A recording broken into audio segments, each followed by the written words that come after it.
All night we're talking about Palestine, right? And about the horrors going on right now as we speak, and about what Americans can do to help. This makes me think, there was a time in American history when such a thing wouldn't have even been possible. The creation of this force that we're part of, right? This movement in solidarity with the Palestinian people, there was a time not so long ago when it would have been considered outside even the remotest possibility. We were too separate, too segregated, and too turned against one another by the powers that be. This is how everyone arrived here in this country, though. Separate, right? Our grandparents or our great-great-grandparents or whatever it was, they all came from somewhere else. Martin Luther King, one of the finest Americans in history, once said about this, "We may have arrived in different ships, but we're all in the same boat now." And honestly, truer words have never been said. This is how American history happens, right? This is how the American people become a people. All became as separate as Irish or German or Chinese or Kenyan or Russian or whatever. And over time, and through the constant struggle of regular working people against those forces that have kept us separate and segregated, we became American. That's not to say...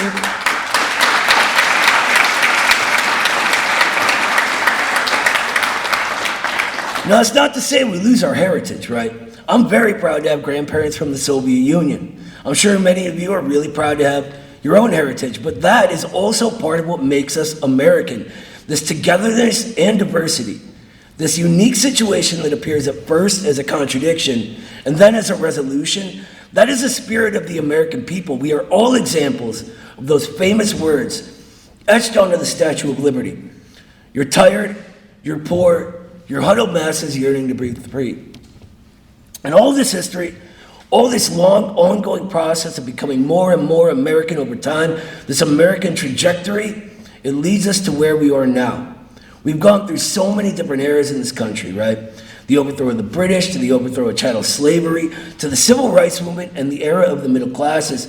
And all of that lays the groundwork for where we are now, where we are once again in our own damn country, tired, poor, huddled masses yearning to breathe free.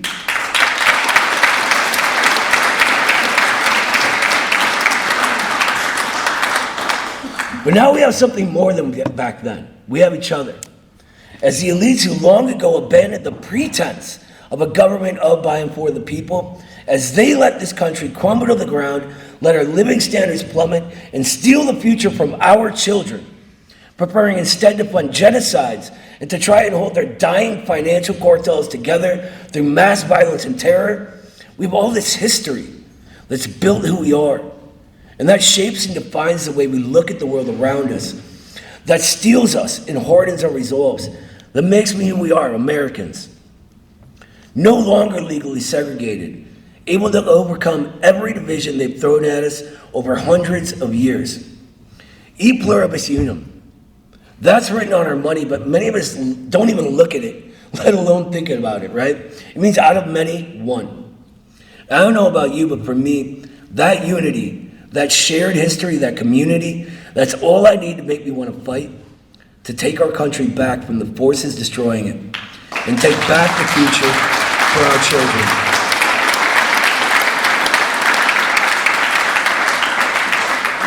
So if we want to make our voices count as we raise them against genocide, then we must create that government of, by, and for the people that the elites have abandoned. And we must do so together. Because it's these same forces that we must fight in order to win our own freedom that are standing in the way of Palestinian freedom. The same forces making the vast majority of our people struggle paycheck to paycheck, unsure of whether we'll be able to pay the rent next month, or if our children will have clothes for school, that are funding and enabling the genocide of the Palestinian people. When Palestine wins, we win, and when we win, Palestine wins.